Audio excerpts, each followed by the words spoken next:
नमस्कार दोस्तों, हर्षित द्विवेदी एजुकेशन में आपका स्वागत है। मेरा नाम है विनीत सागर। क्लास 12 एनसीईआरटी पॉलिटी की किताब चल रहा था, चैप्टर 6 इंटरनेशनल ऑर्गेनाइजेशन चल रहा है।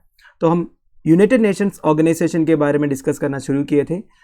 काफ़ी कुछ चीज़ें हमने डिस्कस किया है ऑलरेडी यूएन के बारे में। तो पिछले क्लास में हमने यूएन सेक्रेटरीज जनरल के बारे में डिस्कस करना शुरू किए थे। तो हमने 5 सेक्रेटरी जनरल के बारे में इन डिटेल डिस्कस किए थे। One is Trygve Lie, second is Dag Hammarskjold, third is U Thant, fourth is Kurt Waldheim and fifth is Javier Perez de cooler.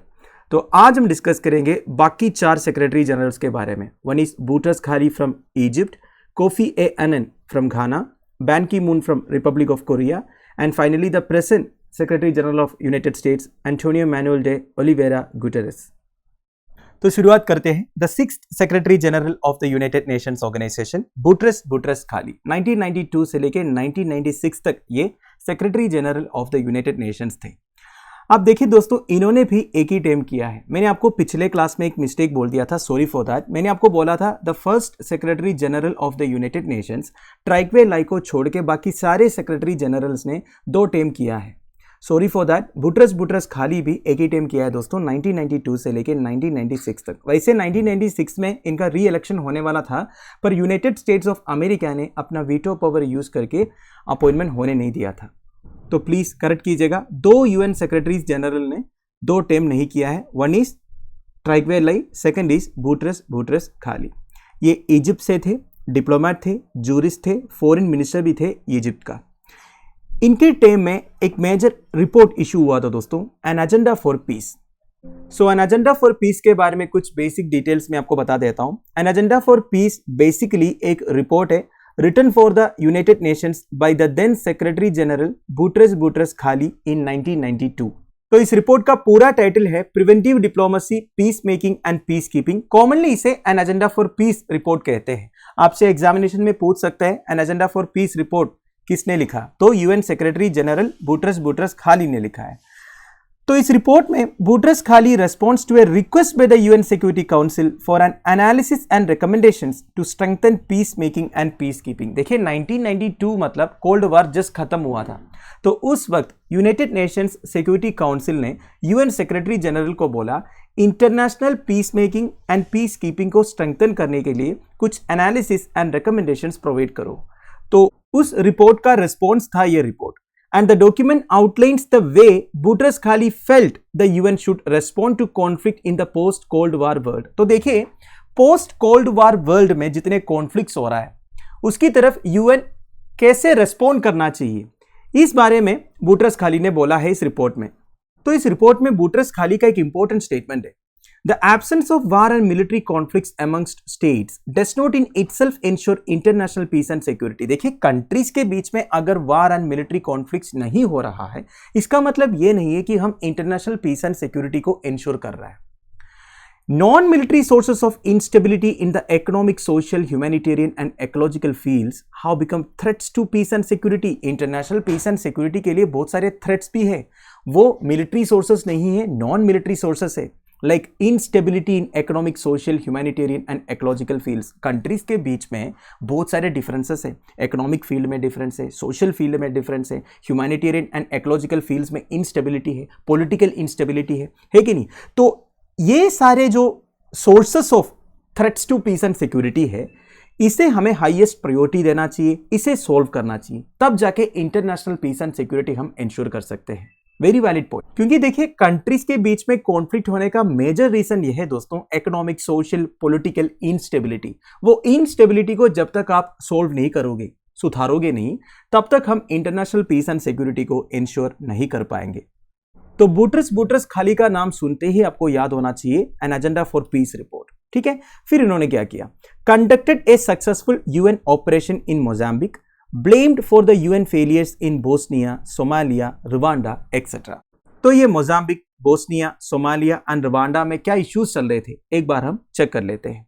Mozambique के बारे में आपको पता होगा, एक अफ्रीकन कंट्री है, इंडियन ओशन के साथ अपना बॉर्डर शेयर करते हैं, ठीक है। तो मोजाम्बिक एक्चुअली एक पोर्चुगीज कॉलोनी था। 1964 से लेके 1975 तक मोजाम्बिक में वार ऑफ इंडिपेंडेंस हुआ था। तो 75 में बेसिकली मोजाम्बिक को इंडिपेंडेंस मिला, पोर्चुगल से। ठीक है, इंडिपेंडेंस मिलने के बाद मोजाम्बिक में सिविल वार चल रहा था। तो जहाँ पे भी सिविल वार चलते हैं, प्रॉब्लम्स चलते हैं, उधर यूनाइटेड नेशंस अपना पीस कीपिंग मिशन भेजते हैं। तो सक्सेसफुली मोजाम्बिक में जो सिविल वार चल रहा था उसे रिजोल्व किया है United Nations peace keeping mission ने। इसके लिए बुटरेस खाली प्रेस किया जाता है। नाउ मोजाम्बिक में जो सिविल वार चल रहा था वो एंड हुआ एक अकॉर्ड से या फिर एग्रीमेंट से, जिसे रोम जनरल पीस अकॉर्ड्स कहा जाता है। ध्यान दीजिएगा, Rome general peace accords is related to Mozambique. अगला है बोस्निया। बोस्निया के बारे में भी बेसिक डिटेल्स तो आपको पता होगा। एक यूरोपियन कंट्री है, बोस्निया एंड हर्जिगोविना पूरा नाम है। पहले युगोस्लाविया का पार्ट था। हमने प्रीवियस क्लासेस में युगोस्लावियन ब्रेकअप के बारे में डिस्कस किए थे। आज की डेट में युगोस्लाविया 6 कंट्रीज में डिवाइडेड है कि नहीं, उसमें से एक है बोस्निया एंड हर्जिगोविना। तो बोस्निया एंड हर्जिगोविना में 1992 से लेकर 1995 तक इश्यूज चल रहा था, बेसिकली सिविल वार चल रहा था। 1995 में डेटन अकॉर्ड्स साइन हुआ था। ध्यान दीजिएगा, डेटन अकॉर्ड्स से वो प्रॉब्लम खत्म हो गया था। पर देखिए, उधर जो इश्यूज चल रहा था ना, सिविल वार चल रहा था, उसे यूनाइटेड नेशंस ठीक तरीके से सॉल्व नहीं कर पाया। वैसे देखा जाएगा तो United Nations peace keeping mission काफी बार फेल हुआ है अलग अलग कंट्रीज में। सबसे मेन प्रॉब्लम ये होता है दोस्तों, देखिए आपको पता है यूनाइटेड नेशंस के पास अपना कोई फोर्स नहीं है। अलग अलग कंट्रीज अपने फोर्सेस का एक हिस्सा भेजते हैं United Nations peace keeping mission में। तो कभी कभी प्रॉब्लम क्या होता है ना, यूनाइटेड नेशंस ऑफिशियल्स की बात जो फोर्सेस उधर स्टेशन होगा वो सुनते नहीं है। तो इस तरह के डिफरेंसेस ऑफ ओपिनियन वगैरह हो जाते हैं। तो उस वजह से काफी बार काफी कंट्रीज में यूनाइटेड नेशंस के पीस कीपिंग मिशंस फेल हुआ है। बोस्निया में भी फेल होने का रीजन यही बताया जाता है। अगला है सोमालिया। सोमालिया एक ईस्ट अफ्रीकन कंट्री है, हॉर्न ऑफ अफ्रीका का पार्ट है। Eritrea, Djibouti, Somalia and Ethiopia main countries है हॉर्न ऑफ अफ्रीका में। तो सोमालिया में भी सिविल वार चल रहा है, चल रहा था नहीं, अभी भी चल रहा है दोस्तों। कई बार मिलिट्री कूप वगैरह हो चुका है सोमालिया में। गवर्नमेंट के अगेंस्ट काफी सारे ऑर्गेनाइजेशंस काम करते हैं, आर्म्ड कॉन्फ्लिक्ट्स भी होते हैं। तो इसे भी यूनाइटेड नेशंस अभी तक सॉल्व नहीं कर पाया है। अगला है रिवांडा। रिवांडा भी एक अफ्रीकन कंट्री है। लोकेशन आप इधर देख सकते हो ग्रीन कलर में। रिवांडा में भी सिविल वार चल रहा था। रिवांडा में जो सिविल वार चल रहा था वो खत्म हुआ था एक पीस अकॉर्ड से, वो है आरुषा अकॉर्ड। तो ध्यान दीजिएगा, आरुषा accord is related with Rwanda. तो आरुषा अकॉर्ड के इंप्लीमेंटेशन के लिए पहुंच गया था यूनाइटेड नेशंस का मिशन उधर, पर यूनाइटेड नेशंस का मिशन उधर ठीक से कुछ कर नहीं पाया।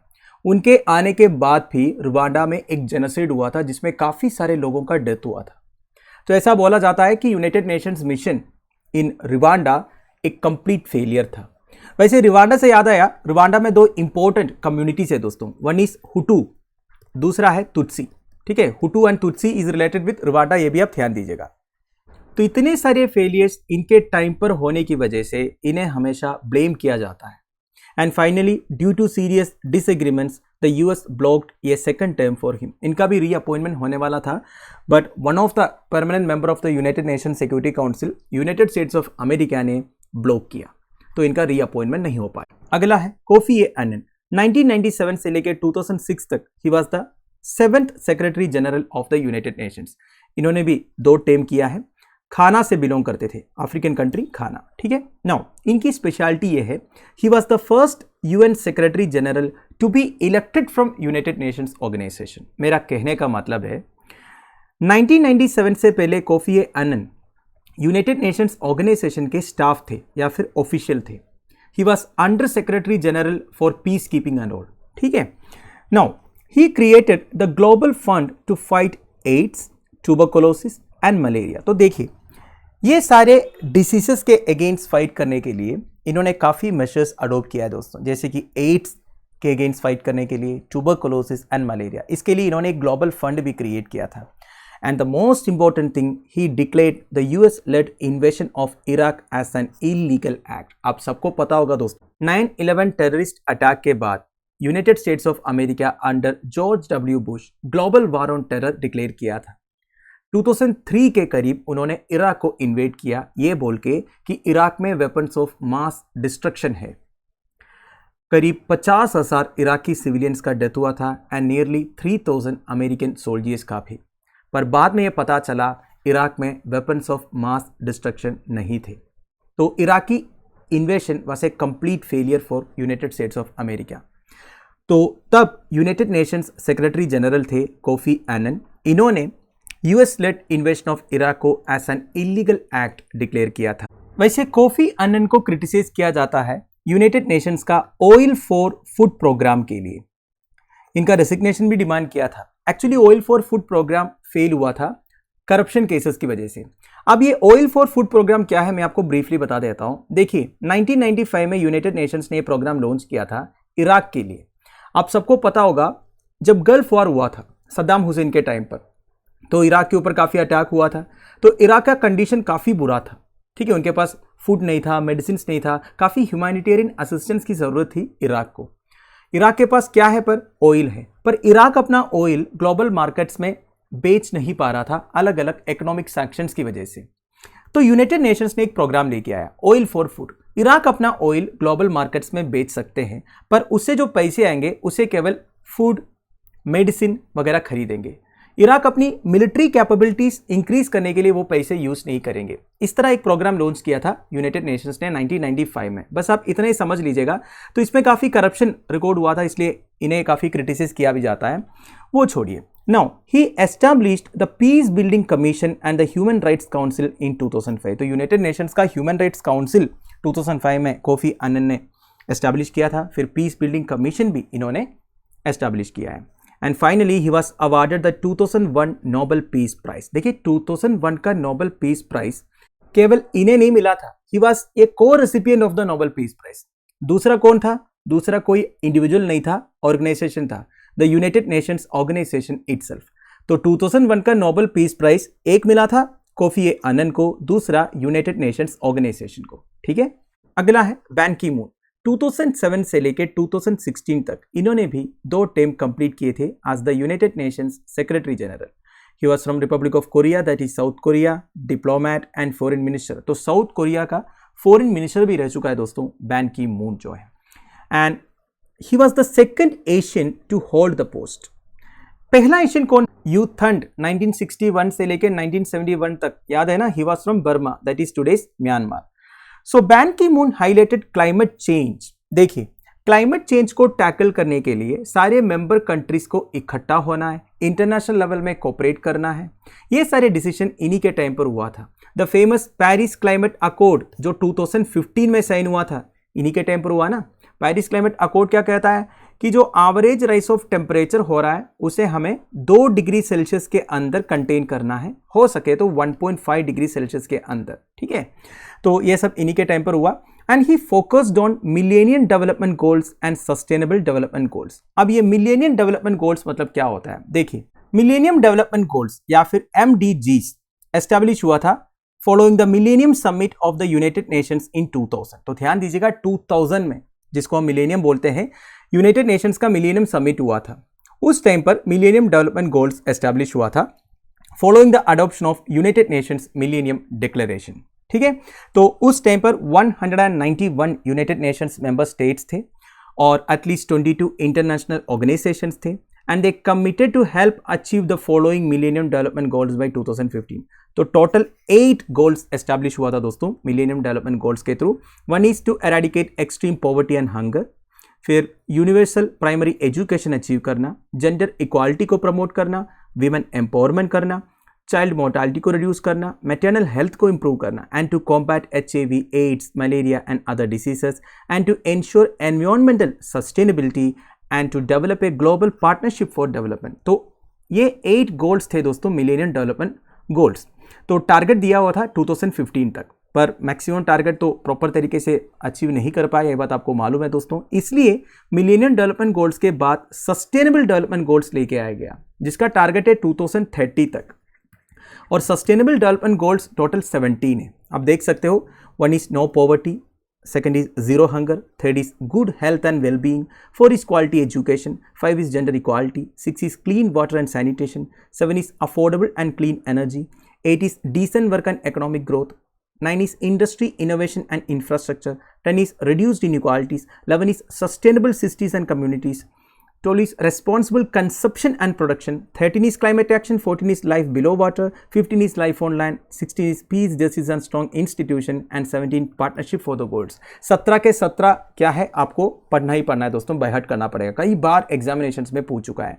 तो ये millennium development goals and sustainable development goals के ऊपर इन्होंने फोकस किया था and he worked for the creation of United Nations women. United Nations women क्या है? पूरा नाम है United Nations entity for gender equality and the empowerment of women. 2010 जुलाई 2 को फॉर्म हुआ था, हेडक्वार्टर्स है न्यूयॉर्क सिटी में। मेन ऑब्जेक्टिव क्या है दोस्तों? Gender equality and empowerment of women के लिए काम करना, including violence against LGBTIQ+ people. ठीक है, LGBT मतलब क्या आपको मालूम ही होगा, लेस्बियन, गे, बाइसेक्सुअल, ट्रांसजेंडर एक्सेट्रा। ठीक है, UN Women was established by the merger of United Nations Development Fund for Women, that is UNIFEM, जो 1976 में एस्टैब्लिश हुआ था, एंड अदर एंटिटीज। तो आपसे ये भी एग्जामिनेशन में पूछ सकते हो दोस्तों, UN Women का प्रेडेसेसर कौन सा ऑर्गेनाइजेशन था? वो था United Nations development fund for women. ठीक है, तो ये सब आप ध्यान दीजिएगा। So Ban Ki Moon worked for the creation of UN Women, जो 2010 में क्रिएट हुआ था। Finally he emphasised conflict resolution and nuclear disarmament. ये तो बाकी सारे सेक्रेटरीज जनरल भी एम्फेसाइज किए थे, पर बैन की मून थोड़ा ज़्यादा ही एम्फेसाइज किए थे कि कॉन्फ्लिक्ट रेसोल्यूशन होना चाहिए कंट्रीज के बीच में एंड ऑब्वियसली न्यूक्लियर डिसआर्मामेंट होना चाहिए। ठीक है, and finally Antonio Manuel de Oliveira Guterres, who is the present secretary general of the United Nations organisation, Portugal से है।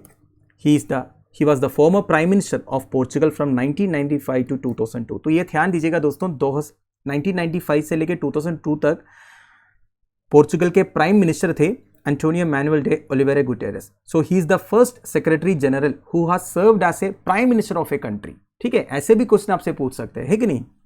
ये बेसिकली एक वर्ल्ड वाइड ऑर्गेनाइजेशन है पॉलिटिकल पार्टीज के लिए। अलग अलग कंट्रीज के जो पॉलिटिकल पार्टीज है जो डेमोक्रेटिक सोशलिज्म को अचीव करना चाहता है, उनके लिए एक इंटरनेशनल ऑर्गेनाइजेशन आप बोल सकते हैं, सोशलिस्ट इंटरनेशनल। तो Antonio Guterres president of the socialist international थे 1999 से लेकर 2005 तक, and he serving as the 9th secretary general of the United Nations. इनके बारे में ज्यादा बताने की जरूरत तो नहीं है दोस्तों, क्योंकि जो कुछ भी हो रहा है आपके सामने ही हो रहा है कि नहीं? तो दोस्तों that's it, total 9 secretaries general of the United Nations organisation के बारे में हमने डिटेल में डिस्कस किया। ठीक है, आप देखिए किताब में 2 टेबल दिया हुआ है, one is world bank, second is IMF। दोनों के बारे में देख लेते हैं। वैसे मैं आपको बताऊं, अब हर्षित द्विवेदी नाम के साथ सर्च कीजिए, वर्ल्ड बैंक, IMF और भी इंटरनेशनल ऑर्गेनाइजेशंस के बारे में सर्च कीजिए, आपको डिटेल्ड वीडियो मिल जाएगा। अब इस किताब में जो लिखा है वर्ल्ड बैंक के बारे में और IMF के बारे में, वो मैं आपको बता देता हूं। World bank was created during the second world war in 1944। तो देखिए 1944 में क्रिएट हुआ था वर्ल्ड बैंक। इसी के साथ एक्चुअली IMF भी क्रिएट हुआ था ब्रेटन वुड्स कॉन्फ्रेंस से, और ब्रेटन वुड ट्विंस भी बोलते हैं वर्ल्ड बैंक एंड IMF को। ठीक है, नाउ वर्ल्ड बैंक के बारे में, its activities are focused on the developing countries. तो डेवलपिंग कंट्रीज के ऊपर वर्ल्ड बैंक की एक्टिविटीज फोकस्ड है दोस्तों। It works for human development, that is education, health, agriculture and rural development, irrigation, rural services, environmental protection, that is pollution reduction, establishing and enforcing regulations, infrastructure, that is roads, urban regeneration, electricity, and governance में anti corruption, development of legal institutions वगैरह आएगा। तो ये सारे sectors में काम करने के लिए it provides loans and grants to the member countries. तो जितने मेंबर कंट्रीज हैं उन्हें वर्ल्ड बैंक लोन्स भी प्रोवाइड करते हैं, कभी कभी ग्रांट्स भी प्रोवाइड करते हैं। ग्रांट्स मतलब वो पैसे वापस नहीं देना होता है, लोन इंटरेस्ट के साथ वापस देना होगा। ठीक है, and in this way it exercises enormous influence on the economic policies of developing countries. आप देखिए डेवलपिंग कंट्रीज को अगर वर्ल्ड बैंक लोन प्रोवाइड कर रहा है या फिर ग्रांट्स प्रोवाइड कर रहा है, तो थोड़ा बहुत उनके हिसाब से वो इकोनॉमी को चलाना होगा। ठीक है, तो इतने सारे पैसे लोन देके वर्ल्ड बैंक डेवलपिंग कंट्रीज की इकोनॉमिक पॉलिसीज को कंट्रोल करते हैं, एनॉर्मस इन्फ्लुएंस है इनका, and it is often criticised for setting the economic agenda for the poor Nations. तो एकदम जो लीस्ट डेवलप्ड कंट्रीज है उन्हें तो बहुत ज्यादा ही इन्फ्लुएंस करते हैं दोस्तों वर्ल्ड बैंक, इसी वजह से उन्हें क्रिटिसाइज भी किया जाता है। Attaching stringent conditions to its loans and forcing free market reforms. तो देखिए जो लोन प्रोवाइड करते हैं ना, उसके जो क्राइटेरिया वगैरह है वो वर्ल्ड बैंक थोड़ा सा स्ट्रिक्ट रखते हैं, स्ट्रिंजेंट रखते हैं, और इसी तरह बेचारे जो लीस्ट डेवलप्ड कंट्रीज है उन्हें ये ज़्यादा ही कंट्रोल करते हैं, तो इसीलिए वर्ल्ड बैंक को क्रिटिसाइज किया जाता है। अगला है IMF, International Monetary Fund is an international organization that oversees those financial institutions and regulations that act as an international level. तो इंटरनेशनल लेवल में जितने फिनेंशियल इंस्टीट्यूशंस एंड रेगुलेशंस है उसे ओवरसी करने के लिए 1944 में ही इंटरनेशनल मॉनेटरी फंड क्रिएट हुआ था। अभी के हिसाब से 189 मेंबर कंट्री से, अभी के हिसाब से मतलब 12 अप्रैल 2016 के हिसाब से अभी कितना है आप एक बार चेक कीजिएगा। But they do not enjoy an equal say. अब देखिए IMF में जितने कंट्रीज है ना, सबका इक्वल से या इक्वल वॉइस नहीं है। G7 कंट्रीज जितने हैं, G7 मतलब जो अमीर कंट्रीज है, जिनका ह्यूमन डेवलपमेंट इंडेक्स एकदम ज़्यादा है, जो डेवलप्ड कंट्रीज है, इसमें कौन कौन है G7 में? US, Japan, Germany, France, UK, Italy and Canada. इनका शेयर ज़्यादा है दोस्तों IMF में। जैसे कि US का 16.52% है, जापान का 6.15% है, जर्मनी का 5.32% है, फ्रांस का 4.03%, UK का 4.03%, इटली का 3.02% and Canada 2.2%। So they have 41.29% of the votes. तो बेसिकली जितना उनका इन्वेस्टमेंट है, जितना उनका शेयर है, उतना ज़्यादा उनका वोट भी होगा। वैसे ही होगा ना दोस्तों। अगर मैं मेरे 3 दोस्तों के साथ एक बैंक क्रिएट कर रहा हूँ, मैंने 50% फंड डाल दिया, उसमें दोस्तों ने 10, 9, 8 करके डाला है, तो सबसे ज़्यादा वॉइस मेरा ही रहेगा ना, सबसे ज़्यादा से मेरा रहेगा, मैं जो बोलूँगा वही होगा, है कि नहीं? तो इसी तरह जिनका सबसे ज़्यादा शेयर है IMF में, उनका सबसे ज़्यादा वॉइस है। ठीक है, तो ये G7 कंट्रीज़ के अलावा चाइना का है दोस्तों 6.09%, इंडिया का 2.64%, रशिया का 2.59%, ब्राज़ील का 2.2% and Saudi Arabia 2.02% are other major members. तो इतने countries, G7 countries and India, China, Russia, Brazil and Saudi Arabia IMF के मेजर मेंबर्स आप बोल सकते हैं। अब देखिए, मैं केवल इतना ही बताया आपको वर्ल्ड बैंक एंड IMF के बारे में। बताना है तो बहुत कुछ बताना पड़ेगा। एक्चुअली इंटरनेशनल ऑर्गेनाइजेशंस में world bank and IMF examination perspective में काफ़ी इंपॉर्टेंट है, पूरे डिटेल्स आपको समझना है। ठीक है, इसलिए मैं आपको बता रहा हूँ। हर्षित द्विवेदी नाम के साथ आप वर्ल्ड बैंक सर्च कीजिए, हर्षित द्विवेदी नाम के साथ आप IMF सर्च कीजिए, आपको डिटेल्ड वीडियो मिल जाएगा, सब कुछ कवर्ड है उसके अंदर। तो दोस्तों दैट्स इट, अभी के लिए इस वीडियो को मैं फिनिश कर रहा हूँ। अगले वीडियो में हम डिस्कस करेंगे reform of the structures and processes in the United Nations organisation के बारे में। Till then bye bye, have a nice day.